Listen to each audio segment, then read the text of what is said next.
आपको मालूम ही है देश की संसद चल रही है, उस संसद का जिसका आपको और हमें पूरे देश को इंतजार रहता है कि देश की संसद चुनी जो है वो शुरू होगी। हमारे चुने हुए जनप्रतिनिधि हमारी समस्याओं के ऊपर चर्चा करेंगे उस संसद में और उसे हल लेकर आएंगे।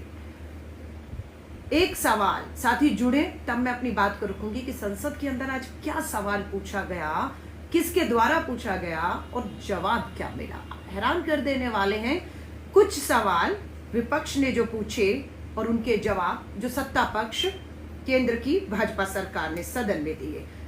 संसद के अंदर कांग्रेस की तरफ से सवाल पूछा गया कि पिछले 10 सालों में स्विस बैंक के अंदर कितना पैसा जमा हुआ, कितना काला धन जमा हुआ और किस किस का हुआ, ये जानकारी कांग्रेस ने मांगी सत्ता पक्ष भाजपा से।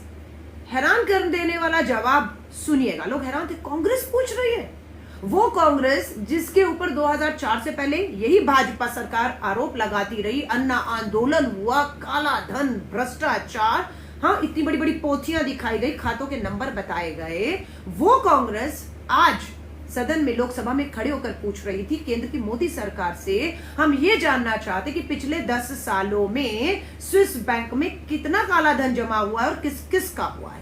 जवाब सुनिएगा।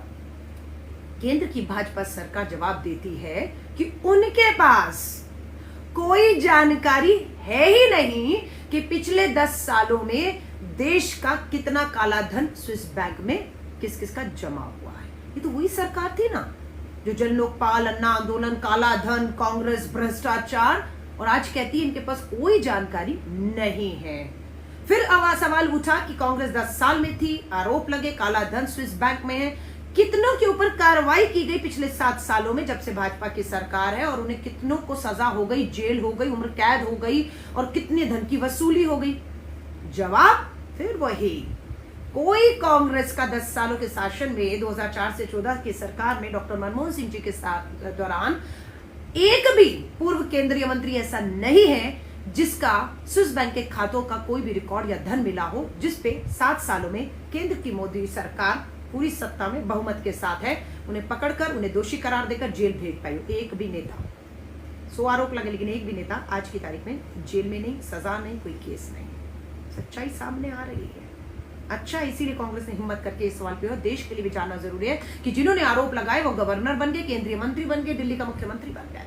और आज भाजपा से जब हम पूछते हैं कि 13 सालों के स्विस बैंक के रिकॉर्ड इस साल टूटे, जब तालेबंदी थी, लॉकडाउन था, 20,000 करोड़ जमा हुआ। अब पूछिए, अब ये सारे लोग जो अन्ना आंदोलन, जन लोकपाल कर रहे थे, एक अरविंद केजरीवाल एक मुंह से जबान नहीं खुल रही कि 20,000 करोड़ रुपया इस साल किसका जमा हुआ है। केंद्र सरकार से कांग्रेस ने पूछा, जवाब मिला सब लोकसभा में, लिखित में नहीं। दूसरा, अब आ जाइए, विपक्ष के पास मुद्दे नहीं है, इनका कहना है।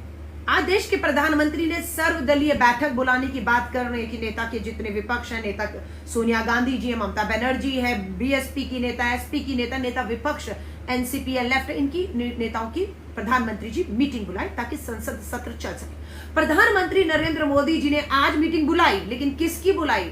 विपक्षी दल के नेताओं की नहीं बुलाई। हिम्मत नहीं है ना, बुलाई तो अपने 300 जो सांसद है, 300 से ऊपर जो सांसद है, उनकी संसदीय दल की मीटिंग को बुलाया। ये प्रधानमंत्री बुलाते हैं, कोई बड़ी बात नहीं है। लेकिन आज उम्मीद की किसकी थी? जब संसद का सत्र नहीं चल रहा है तो क्या उम्मीद की जा रही थी कि विपक्षी दलों की मीटिंग बुलाई जाए, मुद्दे तय किए जाए और चर्चा करके आगे बढ़ा जाए। लेकिन प्रधानमंत्री जी बुलाते हैं मीटिंग अपने सांसदों की, और क्या कहते हैं सुनिएगा। प्रधानमंत्री जी मीटिंग में कहते हैं ये वो प्रधानमंत्री जिनके पास पूर्ण बहुमत है, 300 से ऊपर सांसद हैं, 52 सांसदों की कांग्रेस से डरे हुए हैं, उसके नेता श्री राहुल गांधी से डरे हुए हैं। और प्रधानमंत्री जी 300 से ऊपर सांसदों को बुलाकर कहते हैं कांग्रेस के ऊपर हमला करिए, कांग्रेस को बोलने मत दीजिए, कांग्रेस से डर है। सिर्फ कांग्रेस, विपक्षी तो और भी है।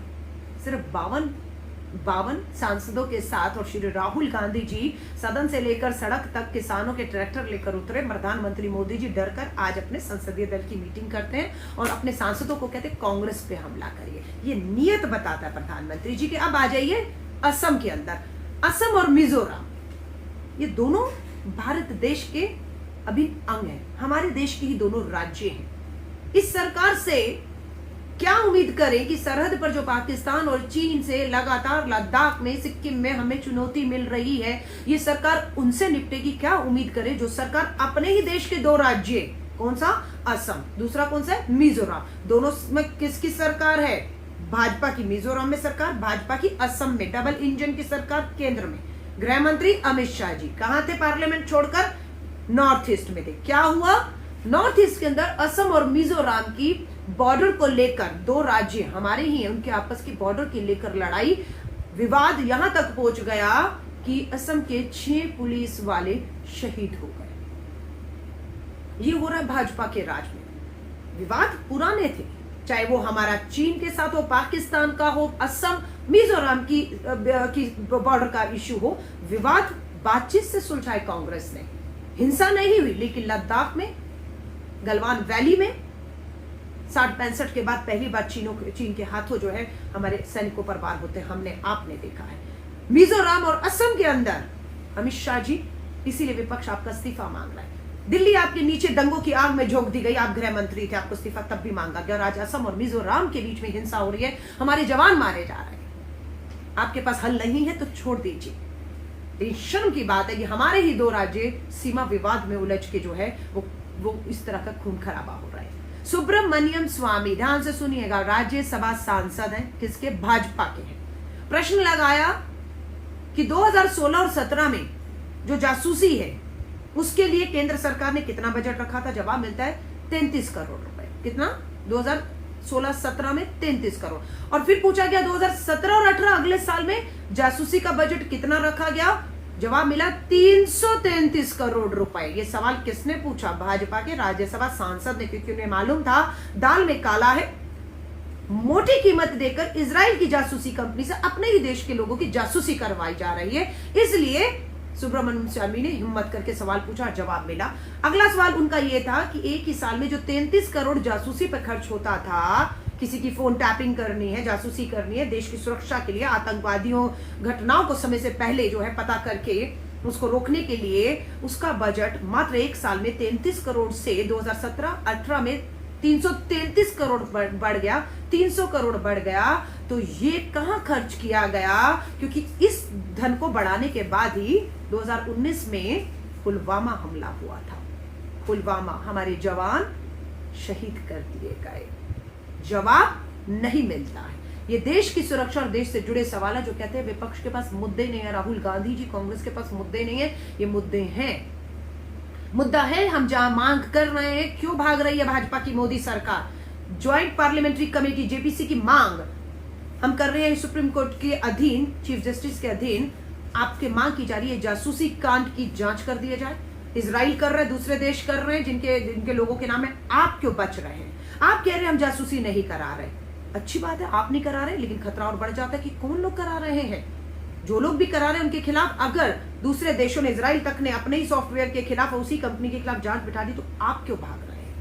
अगर विपक्ष मांग करता है तो आप डरते क्यों है? हो जाने ही दीजिए, दूध और दूध का दूध, पानी का पानी। जेपीसी की जांच बिठा दीजिए, सुप्रीम कोर्ट के जज के अधीन जांच बिठा दीजिए। राहुल गांधी जी हो, जितने भी लोग हों, मोबाइल देने को तैयार है अपनी जांच एजेंसी को, पता कर लीजिएगा। लेकिन आप नहीं करेंगे। वो हिम्मत पूरे देश की एक अकेली महिला मुख्यमंत्री ममता बनर्जी ने दिखाई, और ममता बनर्जी जी ने, बंगाल की मुख्यमंत्री ने, जासूसी कांड की जांच बिठा दी। एक पूर्व सुप्रीम कोर्ट के रिटायर्ड जज और कलकत्ता हाई कोर्ट के पूर्व जज के अधीन ये जांच बिठा दी। जो काम मोदी सरकार को करना चाहिए था, वो सरकार पश्चिम बंगाल की मुख्यमंत्री कर रही है। तो मैं आप सभी से कहूंगी, कांग्रेस पे आरोप लगाने वाले, कांग्रेस को, विपक्ष को कमजोर बताने वाले, आज 52 सांसदों के साथ एक मुट्ठी भर कांग्रेस जिसे कहते थे, वो राहुल गांधी जी की मुट्ठी बुलंद आवाज में बोल रही है। इसलिए 304 वाली पूर्ण बहुमत की मजबूत सत्ता केंद्र की मोदी सरकार कमजोर महसूस कर रही है, और प्रधानमंत्री जी संसदीय दल की मीटिंग बुलाकर कांग्रेस के ऊपर हमला करने को बोल रहे हैं। आपने देखा किस तरीके से मेरे घर में मुझे ही 50 पुलिस वाले, मेरे घर के नीचे छावनी था, मेरे घर के अंदर 10-12 पुलिस वाले थे। क्या कहा मैंने? हमारा अन्नदाता जंतर मंतर पे बैठा हुआ है, आप ही ने इजाजत दी। बेशक आप उन्हें मवाली, खालिस्तानी, आतंकी कुछ भी कहें, आप ही की पुलिस, आप ही के गृह मंत्रालय ने इजाजत दी। वो जंतर मंतर पे बैठा था, महिला संसद हो रही थी किसानों की। मैंने कहा मैं जाऊंगी, 10 बजे से लेकर शाम को 5 बजे तक मुझे मेरे घर में बंदी बनाए रखा। लिखित में मुझसे मांगते रहे कि मैं लिखित में दूं कि मैं नहीं जाऊंगी, तब वो मेरे घर से मुझे जो है बाहर निकलने देंगे। नहीं दिया लिख कर, छावनी बनी रही। इस तरह से लोकतंत्र की आवाजों को दबाएंगे। भास्कर के दफ्तर में आईटी की रेड करवाई जाती है।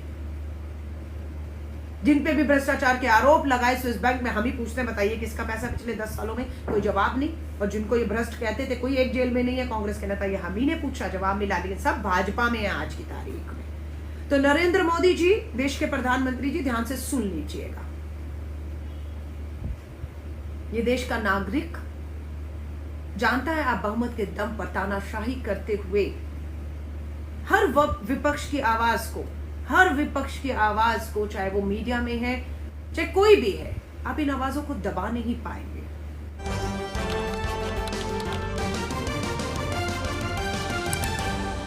आपकी आवाज